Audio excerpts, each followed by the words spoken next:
আলহামদুলিল্লাহ।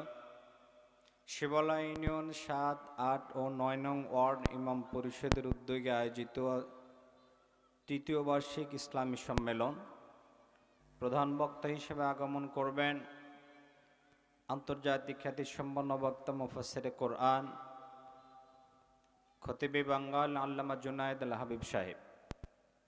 বিশেষ মেহমান যিনি আমাদের মাঝে উপস্থিত আছেন, বিশ্রামে আছেন, মুফতি মুহসিনুল করিম বিন কাসেম দামাত বরকাতুহুম।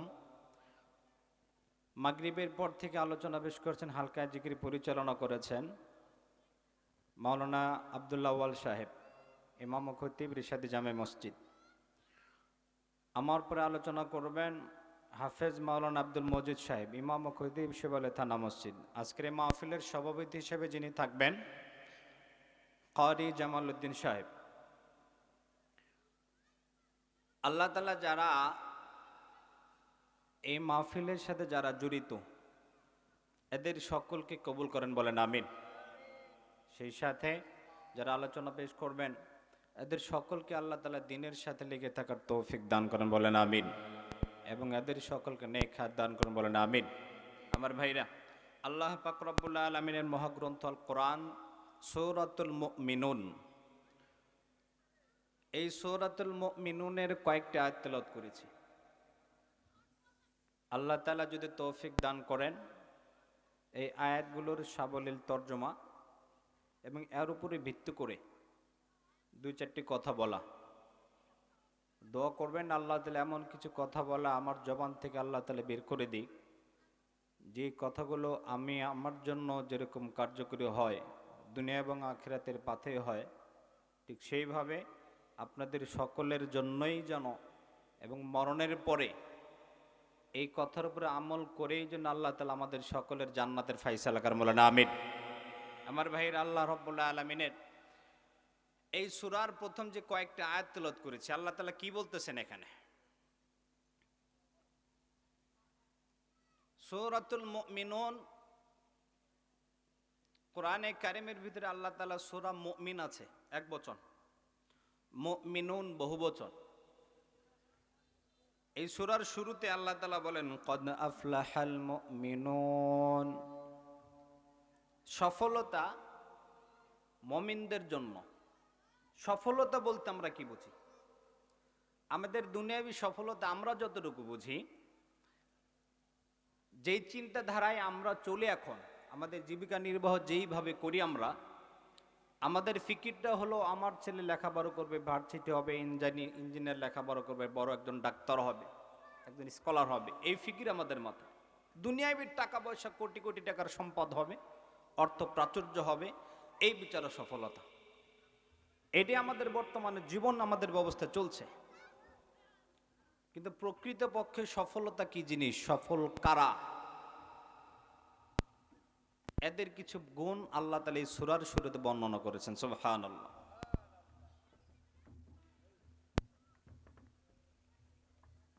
আলোচনায় যাওয়ার আগে আপনাদের কাছে একটা প্রশ্ন করি আমি। আমরা যারা এখানে আছি, দুনিয়াতে যতগুলো মানুষ আল্লাহ তাআলা আদম আলাইহিস সালাম থেকে শুরু করে কিয়ামত পর্যন্ত যতগুলো মানুষ আল্লাহ তাআলা সৃষ্টি করবেন, সৃষ্টি করেছেন, সৃষ্টি করবেন, যারা আসবে, এদের সকলের ঠিকানা ছিল কোথায়? আমাদের বাড়ি ছিল কোথায়? কোথায় ছিলাম আমরা? জোরে বলেন। জান্নাতে। যাব কোথায়? জান্নাতে। জান্নাতে ছিলাম, আবার জান্নাতে আমরা যাব। জান্নাতে আল্লাহ রেখেছিলেন, বের করে দিয়েছেন, আবার জান্নাতে আল্লাহ তাআলা আমাদেরকে নেবেন। এই মাঝখানে যাওয়ার ক্ষেত্রে কয়েকটা সময়, কিছু সময় আমাদের আল্লাহ তাআলা ছেড়ে দিয়েছেন, যেই সময়টুকু কাজে লাগিয়ে কবরের জগৎটা যেন আমার দুনিয়া এবং আখিরাত যেরকম দুনিয়াতে চলার ক্ষেত্রে যেরকম শান্তি আল্লাহ তাআলা দেয়, ঠিক তদ্রূপভাবে মৃত্যু হইতে যেন দেরি না হয়, আল্লাহ তাআলা জান্নাতের ফয়সালা করে দেবেন। সুবহানাল্লাহ। এই ফিকির, এটা আল্লাহ তাআলার ফিকির। আল্লাহ রাব্বুল আলামিন বলেন قد أفلح المؤمنون الذين هم في صلاتهم خاشعون, ও দুনিয়ার মানুষ, তোমরা যারা আছো তোমাদের চিন্তা ভাবনা হলো দুনিয়াতে সফল তো ওই ব্যক্তি যেই ব্যক্তি দুনিয়া অর্থ প্রতিপত্তি আর টাকা পয়সার মালিক হবে, এইটা তোমাদের ফিকির। কিন্তু আমি আল্লাহ রব্বুল আলামিনের দরবারে, আমি আল্লাহ তাআলার কাছে সফল তো ওই ব্যক্তি যেই ব্যক্তির ভিতরে আমি আল্লাহ তাআলার দেওয়া সাতটা গুণ আল্লাহ তাআলা কোরআনে দিয়েছেন, এই গুণের উপর আমল করবে সুবহানাল্লাহ। ছিলাম আমরা জান্নাতে, দুনিয়ার জমিনে কিছুদিন থাকবো, এরপরে আবার জান্নাতের পথে আমাদের রওনা। জান্নাতের ভিতর থেকে আল্লাহ রাব্বুল আলামিন আমাকে আপনাদেরকে বের করে দিয়েছেন দুনিয়ার জমিনে চলাচলের জন্য। কারো জন্য 60 বছর, কারো 70 বছর, কারো 40 বছর, কারো 100 বছর হায়াত আল্লাহ তাআলা দিয়েছেন। এই 60 বছর 70 বছর কারো জন্য 100 বছর হায়াত যে আল্লাহ তাআলা দান করলেন, এই হায়াতটুকু শুধুমাত্র একটা কারণেই আল্লাহ তাআলা দিয়েছেন, যাতে করে এই 60 বছর 70 বছরের জিন্দেগিটা কাজে লাগাইয়া আমার বান্দার জন্য যেই জান্নাতটা আমি বাজেট করেছি, ওই জান্নাতটা যেন দুনিয়ার থেকে কামায়া যাইতে পারে। বলেন সুবহানাল্লাহ। মুসলমান ভাইয়েরা রে আমার, আল্লাহ রব্বুল আলামিন দুনিয়ার জমিনে এত আদর মায়া মোহাব্বত আর ভালোবাসা দিয়ে দরদ দিয়ে মানুষ আল্লাহ তাআলা সৃষ্টি করলেন। এত দরদ মায়া মোহাব্বত কেমন? দুনিয়াতে আল্লাহ তাআলা যতগুলো সৃষ্টি করেছেন প্রত্যেকটা সৃষ্টির ভিতরে শুধু কোন শব্দ বর্ণনা করেছেন আল্লাহ তাআলা? 7 আসমান 7 জমিন আল্লাহ তাআলা তৈরি করেছেন কোন শব্দ বলার দ্বারা? শুধু কোন বলেছে তো সাথে সাথে হয়ে গেছে। আল্লাহ তাআলা জান্নাত তৈরি করলেন কোন শব্দ দ্বারা? পৃথিবী, এত বড় পৃথিবী আল্লাহ তাআলা তৈরি করলেন কোন শব্দের মাধ্যমে? ফেরেশতাগুলো তৈরি করলেন না আল্লাহ তাআলা কোন শব্দের মাধ্যমে? সব কিছুই কোন শব্দের মাধ্যমে আল্লাহ তাআলা শুরু করলেন? ইন্নামা আমরুহু ইযা আরাদা শাইআন আন ইয়াকুলা লাহু কুন ফায়াকুন। আমি আল্লাহ তাআলা যখন কোনো জিনিস সৃষ্টি করতে চাই, বানাইতে চাই, ঠিক সৃষ্টি করার জন্য মনোবাসনা করতে কোন শব্দ বলে হয়ে যাও বলার সাথে সাথে আল্লাহ তাআলা এটা বাস্তবায়ন করে দেন। বলেন সুবহানাল্লাহ। আমার ভাইরা রে, আল্লাহ রাব্বুল আলামিন সব কিছুই যদি আল্লাহ তাআলা কোন শব্দের মাধ্যমে তৈরি করলেন, শুধুমাত্র মানুষ আর জান্নাত ও আদন, এই দুটো জিনিস আল্লাহ তাআলা সৃষ্টির ক্ষেত্রে কোন শব্দ তৈরি করে নাই। আল্লাহ তাআলা মানুষ সৃষ্টির ক্ষেত্রে নিজের কুদরতি হাত আল্লাহ তাআলা ব্যবহার করেছেন। বলেন আল্লাহু আকবার। এত দরদ মায়া আল্লাহ তাআলা কেন দিলেন? কেন ভালোবাসলেন আল্লাহ তাআলা? আল্লাহ রাব্বুল আলামিনের দরদ আর মায়া মোহাব্বত হলো, যেই বান্দাকে আমি আল্লাহ তাআলা জান্নাতে রেখেছিলাম, ওই বান্দাকে আমি আল্লাহ তাআলা আবার জান্নাতেই পাঠাবো। এই পাঠানোর ক্ষেত্রে দুনিয়ায় চলতে গিয়ে মানুষের ভুল ভ্রান্তি, শয়তানের ধোঁকায় পড়ে গুনার কাজগুলো বান্দা করবে। কিন্তু আমি আল্লাহর নাম তো গফফার, আমি আল্লাহর নাম তো রহমান। সব কিছু ক্ষেত্রে আমি আল্লাহ তাআলার দেওয়া বিধান যখন বান্দা পালন করবে, এর দ্বারা নিজের যখন কৃতকর্মের অতীতের যতগুলো গুনাহ করছে, এই গুনাহ থেকে মুক্তি পাওয়ার আশায় বান্দা যখন 2 রাকাত নামাজ পড়ে সিজদায় পড়ে কাঁদবে, কাদার সাথে সাথে চোখের পানিটা নাকের ডগায় আসার পূর্বে আল্লাহ তাআলা বলেন, বান্দার জীবনের সমস্ত গুনাহ আমি আল্লাহ তাআলা মাফ করে দেব। সুবহানাল্লাহ। আল্লাহ তাআলা বানাইলেন মানুষ, জান্নাতে দুনিয়াতে পাঠাইলেন। কেন পাঠাইলেন আল্লাহ তাআলা বলেন? মানুষ এবং জিন জাতিকে আমি আল্লাহ রাব্বুল আলামিন শুধুমাত্র কেবলমাত্র একমাত্র আমি আল্লাহ তাআলার ইবাদতের জন্য তৈরি করেছে। বলেন সুবহানাল্লাহ। মুরব্বিরা একটু সামনে আগে বসেন, এই জায়গাগুলো যখন ফাঁকা রাখবেন। হাদিসের ভিতরে আসছে 3টে জায়গা ফাঁকা রাখতে নাই। আমরা যতগুলো জুমায় বসা 3 জায়গা ফাঁকা রাখতে নাই। এক জায়গা স্বামী স্ত্রীর মাঝখানে, এই জায়গায় কোনো ফাঁকা রাখতে নাই। 2, জামাতে যখন নামাজ পড়া হয় 2 জন ব্যক্তির কাতার সোজা 2 জন ব্যক্তির মাঝখানে ফাঁকা রাখতে নাই। আর একটা, আজকের এরকম যেরকম দিনই কোনো মজলিস হয়, এই মজলিসের মাঝখানে কোনো ফাঁকা রাখতে নাই। রাখলে ক্ষতি কি? ক্ষতিটা হলো এই জায়গায় যেই বরকত আর রহমত আল্লাহ তাআলা দান করবেন, শয়তান এইখানে বসে খুঁচাইবে, খোঁচাখুচি করে উঠায় দেবে, এখান থেকে চলে যাবেন, এই বরকত থেকে রহমত থেকে নৈরাশ করে দেবে। স্বামী স্ত্রীর মাঝখানে ফাঁকা রাখবেন, দেখবেন কথা কথা ঝগড়া লাগবে।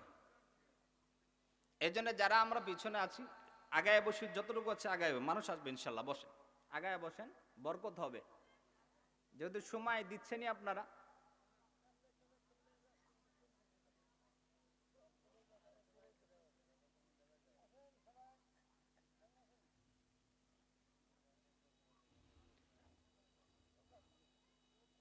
আল্লাহ রাসূল বলেন, যদি কোনো ব্যক্তি একজন মুসলমান অপর মুসলমান ভাইয়ের জন্য একটু জায়গা সুযোগ করে দেয় এবং দিনই কোনো মজলিসে একটু হরকত করে, তাকে আল্লাহ তাআলা 500 বছর আগে জান্নাত দান করবেন। সুবহানাল্লাহ। যেহেতু রহমত বরকতের জায়গা, জালিসুর রহমান বেহেশতের বাগান, এটা এই জায়গাগুলোতে দিনই কথা শোনার জন্যই আমরা আসছি, নিজের কিছু নেওয়ার জন্যই আসছি। এর জন্য যতটুকু জমে বসা যায়। মুরব্বীর পিছনে রাগ করে আছে মানে আমার উপরে, যে এখান থেকে বসার শরম নাই এখান থেকে।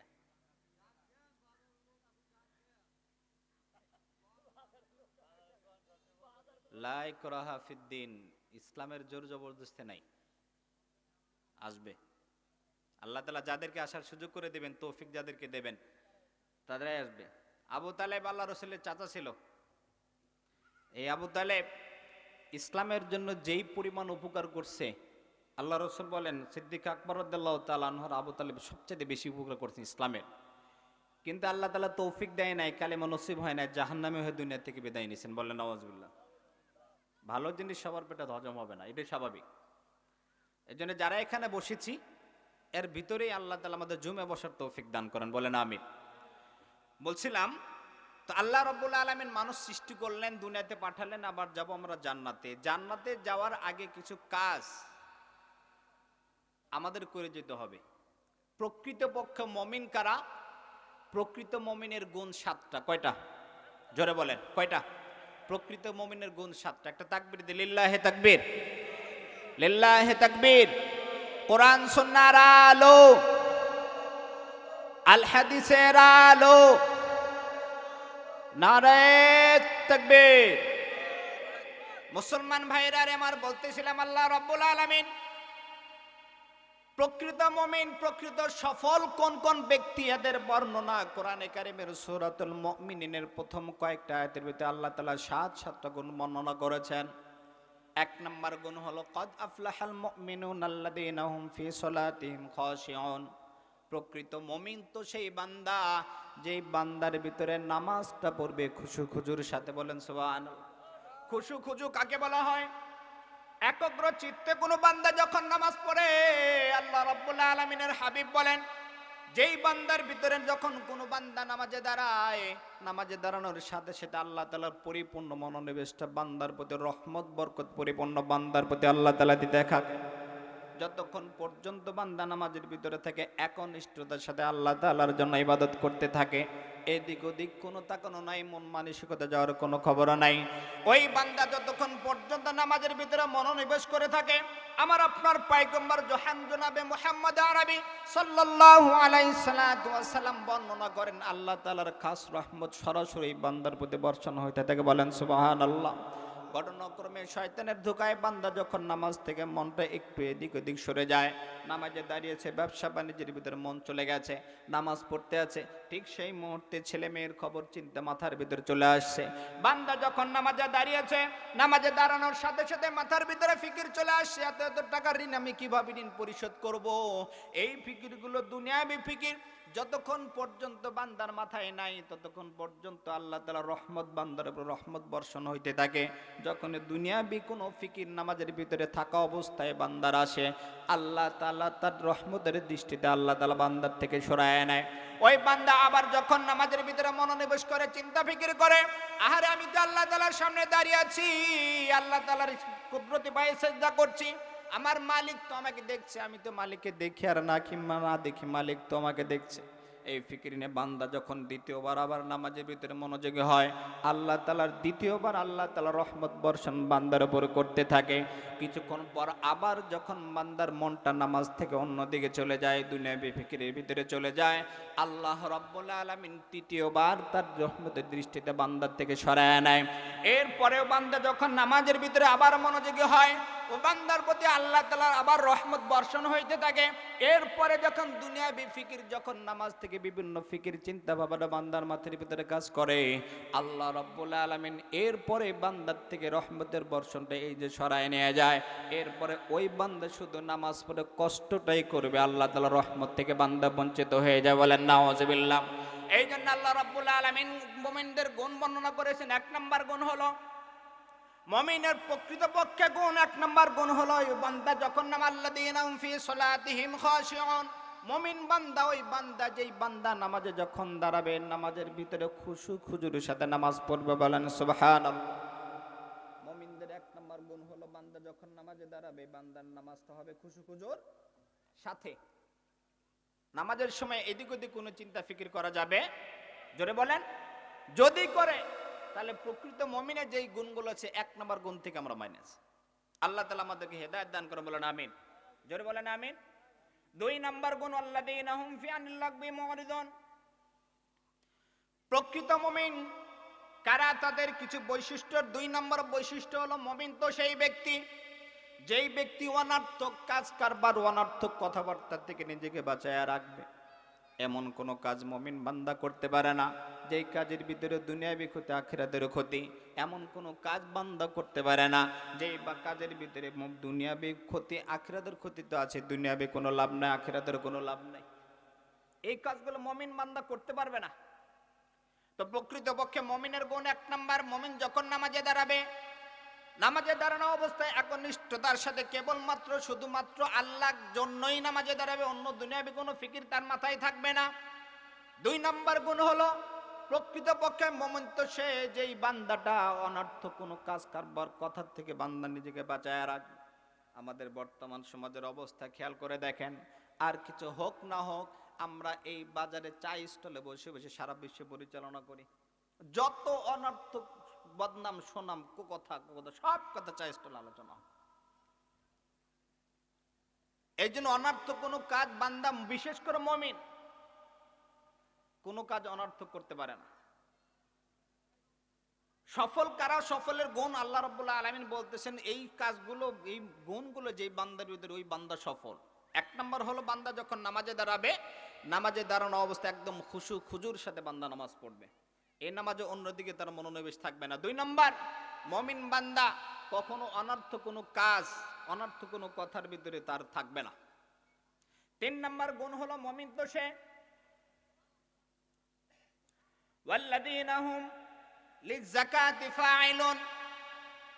প্রকৃত মুমিন সফল, প্রকৃত সফল ওই ব্যক্তি যেই ব্যক্তির তৃতীয় নম্বর গুণ হলো যেই বান্দার উপরে যাকাত ফরজ হবে, যাকাত ফরজ হওয়ার সাথে সাথে বান্দা যাকাত আদায় করে দেবে।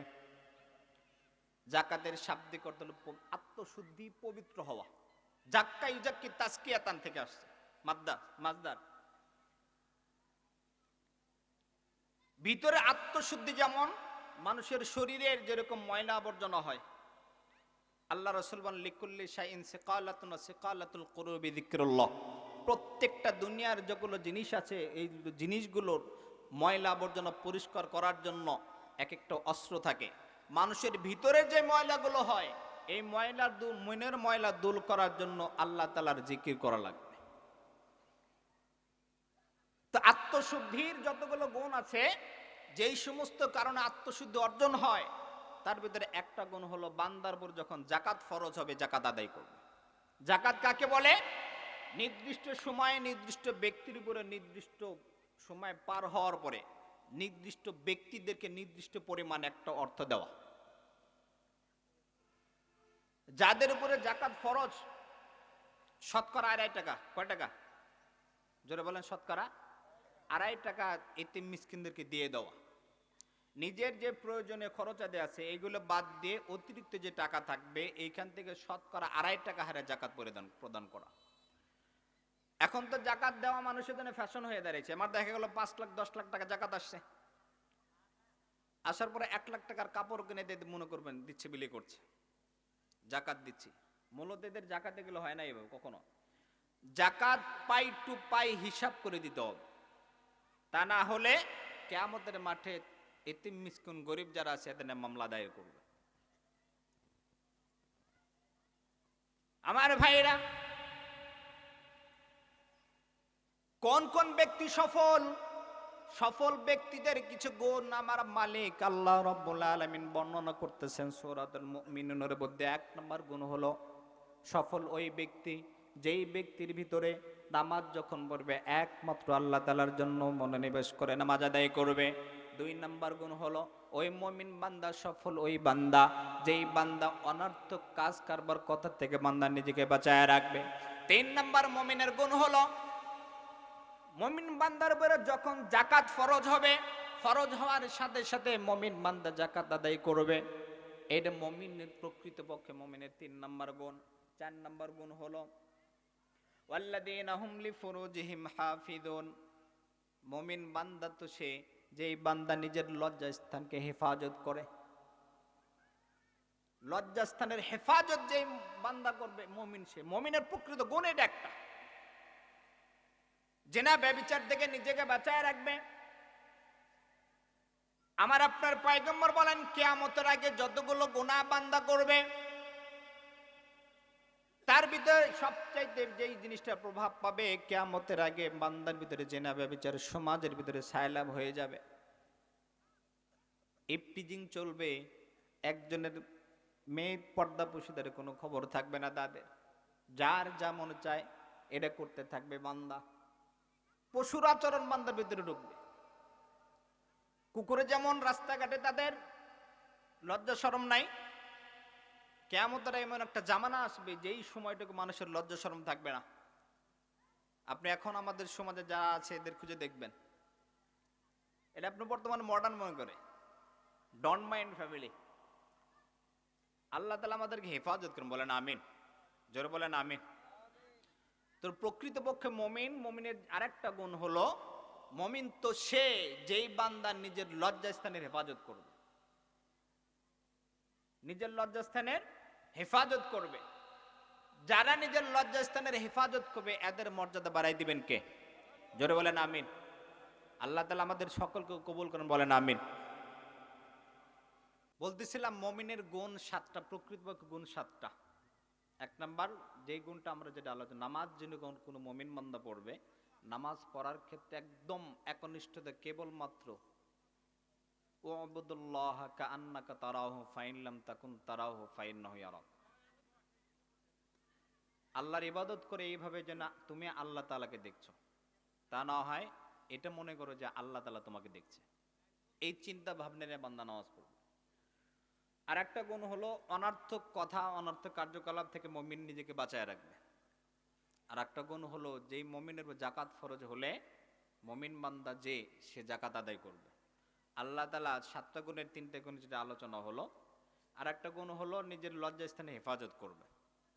এই কাজগুলো যদি বান্দার ভিতরে থাকে ওই বান্দা সফল এবং ওই বান্দা প্রকৃতপক্ষে মুমিন, এবং ওই বান্দাকে জান্নাতে আল্লাহ তাআলা রাখছিলেন, জান্নাতে আল্লাহ তাআলা তাকে দান করবেন। সুবহানাল্লাহ। আমাদের সকল যতটুকু শুনলাম বুঝে শুনে থাকলে আমলের তৌফিক দান করেন, বলেন আমিন। ওয়া আখিরু দাওয়ানা আলহামদুলিল্লাহি রাব্বিল আলামিন। আসসালামু আলাইকুম ওয়া রাহমাতুল্লাহি ওয়া বারাকাতুহু।